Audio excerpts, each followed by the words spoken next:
The day they hauled away my wind turbine, I didn't say a word. I didn't run out into the road, I didn't threaten anyone, and I definitely didn't do what most people expected me to do.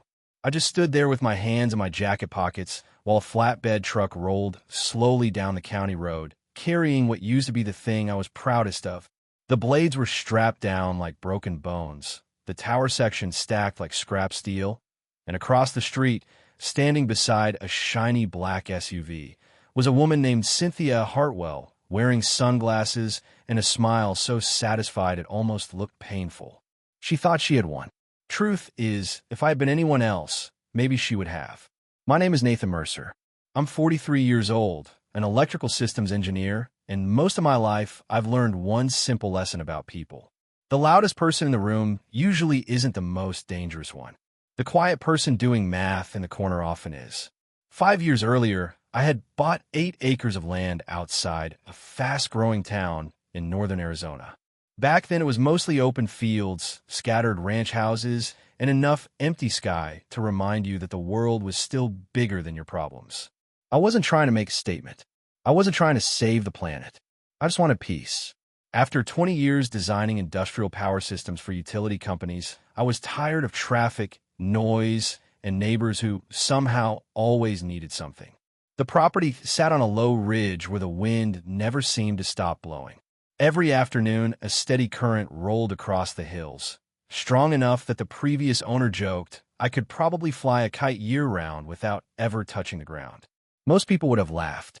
I started taking measurements. 6 months later, I installed a private wind turbine. It wasn't some giant commercial monster. It was legal, professionally engineered, permitted, inspected, and connected properly to the grid. It powered my home and sent excess electricity back into the utility network. Honestly, after all the years I spent designing systems for other people, it felt good building something for myself. For nearly 2 years, nobody cared. Then development arrived. New roads appeared. Construction crews moved in. Entire neighborhoods seemed to rise from the dirt overnight. Families came. Investors came. And eventually, the homeowners association came. If you've never dealt with an HOA, imagine a local government with all the confidence of Congress and none of the constitutional limitations. At first, they left me alone. My property technically sat outside their jurisdiction. Ipait no duas. Followed no HOA rules. Attended no meetings. That should have been the end of it. Instead, it made me a target. The first time Cynthia Hartwell showed up, she carried herself like someone who had never heard the word no. She was probably in her early 50s, perfectly dressed, perfectly polished. The kind of person who smiled while delivering bad news because she enjoyed watching people process it. She stepped out of her SUV one afternoon while I was working on a fence and introduced herself as president of the Willow Creek Estates Homeowners Association. We shook hands. She complimented the property, complimented the view, complimented my house. Then she pointed toward the turbine spinning in the distance. "That thing is becoming a problem," she said. I remember laughing because I genuinely thought she was joking. "Problem for who?" I asked. "For property values," she replied. "Residents are concerned." I looked around at several hundred acres of open land and said, "Residents are concerned about a wind turbine over half a mile away?" Her smile tightened slightly. "People don't like looking at industrial equipment. Good thing they're not living on my property then." For a moment, I thought she might actually laugh. Instead, she pushed her sunglasses onto her head and said, "We'd appreciate your cooperation." "With what?" "Removing it." I stared at her for a few seconds, honestly waiting for the punchline. When it never came, I told her the turbine was fully legal, fully permitted, and protected under state renewable energy laws. She nodded slowly. "We'll see." Then she got back in her SUV and drove away. Looking back, that should have worried me more than it did. The complaint started a few weeks later. First came letters claiming noise violations, then safety concerns, then concerns about wildlife, then visual pollution. Every few days, another accusation appeared. Most were ridiculous. One resident claimed sunlight reflecting from the blades caused headaches. Another claimed the spinning motion distracted drivers. Somebody even suggested the turbine was lowering school performance because children could see it from a playground several miles away. I wish I were making that up. Eventually, the fines arrived. $200, $500, $1,000. Each one carried HOA letterhead and absolutely no legal authority. I ignored every single one. That seemed to make them even angrier. My friend Ben, a county surveyor, warned me during lunch one day. "They're obsessed with this thing," he said. "Why?" I asked. He shrugged. "Because they can't control you." That answer stayed with me. It felt closer to the truth than anything else. The turbine wasn't the issue. Independence was. Every month, the neighborhood grew larger and the HOA grew more powerful. Meanwhile, there I was, sitting outside their system, generating my own electricity and refusing to ask permission. So people take that personally. Then one Friday afternoon, I came home from a site inspection nearly 80 miles away and immediately knew something was wrong. The horizon looked different. For a second, my brain couldn't identify it. Then my stomach dropped. The turbine was gone. The turbine was gone. Not damaged, not shut down, not partially dismantled waiting for a permit review. Gone. The tower that had stood there for nearly 2 years had vanished from the ridge as completely as if somebody had erased it from reality. I parked my truck in the driveway and just sat there gripping the steering wheel. Maybe you've had one of those moments where your brain refuses to accept what your eyes are showing you. That was me. I kept staring at the empty patch of land, expecting the turbine to somehow reappear. Instead, all I saw were tire tracks cutting through the dirt. By the time I reached the ridge, the only things left were a few bolt holes in the concrete foundation and scattered marks from heavy equipment. It looked less like a construction site and more like a crime scene. I made calls immediately. The county office knew nothing. The utility company knew nothing. The contractor listed on a permit notice taped to a nearby post claimed they had been hired to remove an unauthorized structure. Unauthorized. The word almost made me laugh. I had enough permits and inspection records to fill a filing cabinet. The sheriff's deputy who eventually arrived looked sympathetic but not particularly motivated. He studied the paperwork, shook his head, and gave me the answer I would hear repeatedly over the next few weeks. Sounds like a civil matter. Civil matter. $80,000 disappeared in a single day, and somehow that qualified as a paperwork problem. My attorney, a patient woman named Laura Bishop, spent 2 hours reviewing documents before finally leaning back in her chair. "We'll win eventually," she said. But eventually and quickly are two very different things. "How long?" I asked. "Months if we're lucky. Years if we're not." That was when I realized something important. Cynthia wasn't trying to beat me in court. She was trying to exhaust me before court ever mattered. The legal system moves slowly. Pride moves faster. Most people would get angry, file lawsuits, give interviews, start neighborhood arguments, and spend the next 2 years fighting emotionally. Cynthia was counting on that. What she didn't know was that I had been spending the previous 6 months focused on something she had never noticed. Long before the turbine disappeared, I'd been consulting for a regional utility provider facing a growing problem. The population around our county was exploding. New developments kept appearing faster than infrastructure could keep up. Every summer, electrical demand climbed higher. Every winter, the margins got thinner. The utility needed a solution before the system started experiencing serious instability. Specifically, they needed land for a new substation. Finding a suitable location wasn't easy. A substation needs access, transmission connections, expansion room, environmental approval, and enough distance from residential complaints. Most available parcels failed one requirement or another. Mine didn't. My property sat almost perfectly between several rapidly growing neighborhoods. The utility first approached me about leasing a section of land. At the time, it seemed like an interesting side project. Then the discussions became more serious. Then the engineers became involved. Then the lawyers. Most landowners would have negotiated a lease payment and called it a day. But I've spent my career designing power distribution systems. I understood exactly how valuable the project could become. So instead of negotiating like a landowner, I negotiated like an engineer. The meetings stretched across months. Some happened in conference rooms. Others happened over coffee. A few happened standing beside maps spread across folding tables. Every conversation moved us a little closer. By spring, we reached an agreement. The utility would build the substation on my property, but I wouldn't simply collect rent. I would retain a partial ownership position through a separate infrastructure agreement and participate in operational planning for local load management programs. Now, before anybody imagines me sitting in a giant control room flipping switches like a movie villain, that's not how real power systems work. Electrical grids are heavily regulated, highly automated, and filled with layers of oversight. But operational influence exists in many forms. Planning decisions matter. Prioritization matters. Infrastructure investment matters. And when you understand the system deeply enough, you learn that control isn't always about pushing buttons. Sometimes it's about helping determine where the buttons are installed in the first place. Construction began less than a month after my turbine disappeared. The timing was almost poetic. Every morning, trucks rolled onto my property carrying transformers, steel structures, cable reels, and equipment worth millions of dollars. Massive cranes appeared against the skyline. Concrete foundations stretched across the hillside. Utility crews worked from sunrise until evening.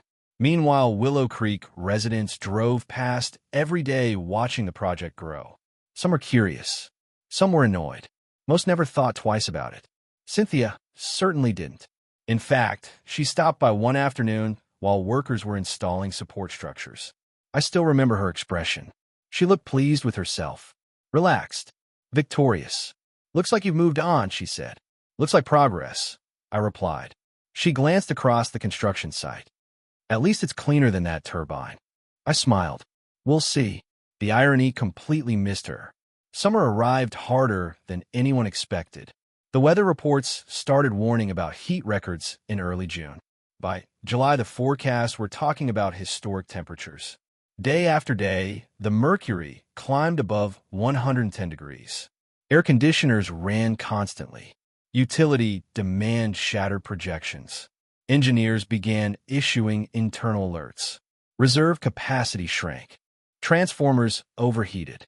Equipment failures increased. Every afternoon, the system approached dangerous operating thresholds. That's when the rolling outages started. At first, they lasted 30 minutes, then an hour, then longer. Entire sections of the county would temporarily lose power while operators redistributed electrical load to prevent larger failures. Nobody liked it, but everybody understood the alternative was worse. The local news covered the situation constantly. Residents complained online. Businesses scrambled to adapt. Tempers rose with the temperature. Yet one neighborhood seemed particularly unlucky. Willow Creek Estates. Every time an outage occurred, their restoration somehow lagged behind surrounding areas. Not dramatically, not suspiciously, just enough to be noticed. Nearby neighborhoods regained service first. Willow Creek waited longer.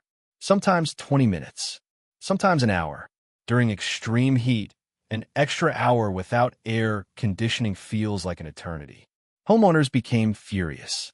HOA meetings turned into public executions. Residents demanded answers. Board members blamed the utility. The utility blamed infrastructure limitations. Nobody seemed satisfied. Then things became worse.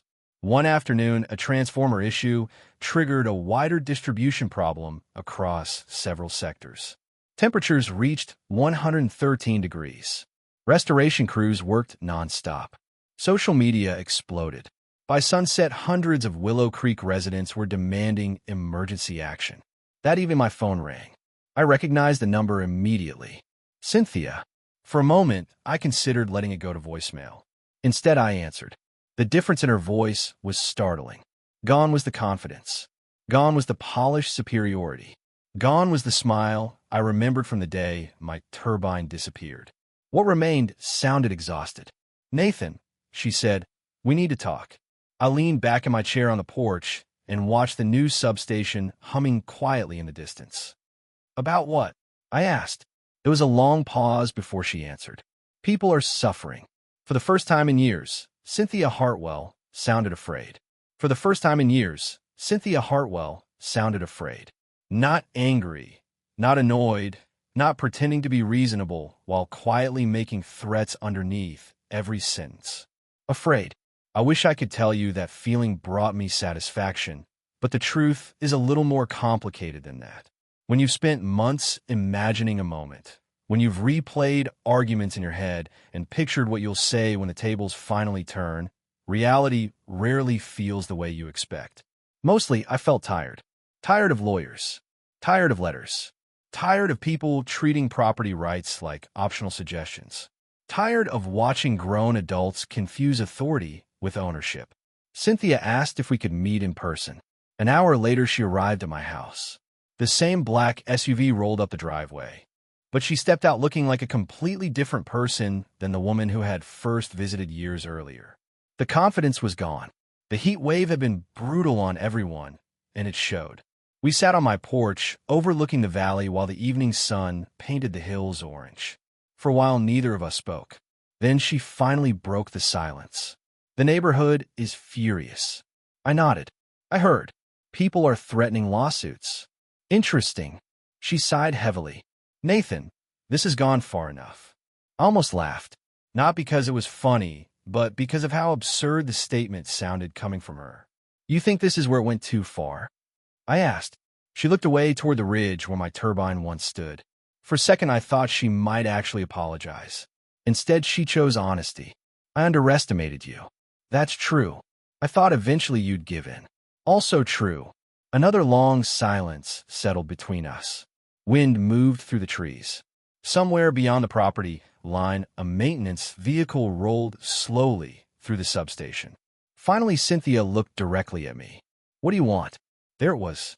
The question behind every conflict. Not who's right. Not what's fair. What do you want?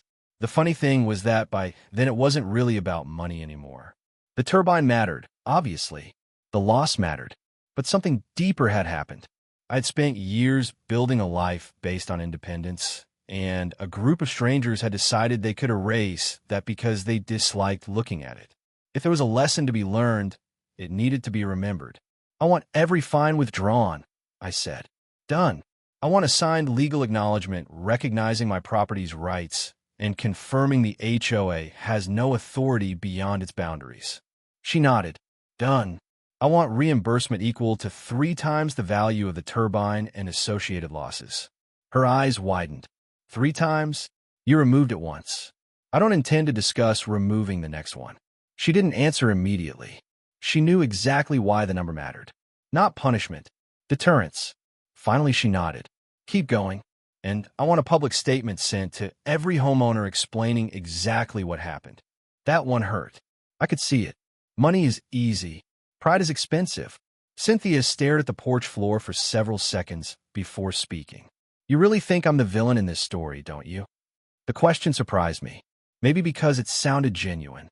I thought about it carefully before answering. No, I think you're someone who got used to getting your way and eventually stopped noticing where your authority ended. She looked at me for a long moment. Then, unexpectedly, she laughed. Not a happy laugh. More like the sound someone makes when they realize an uncomfortable truth.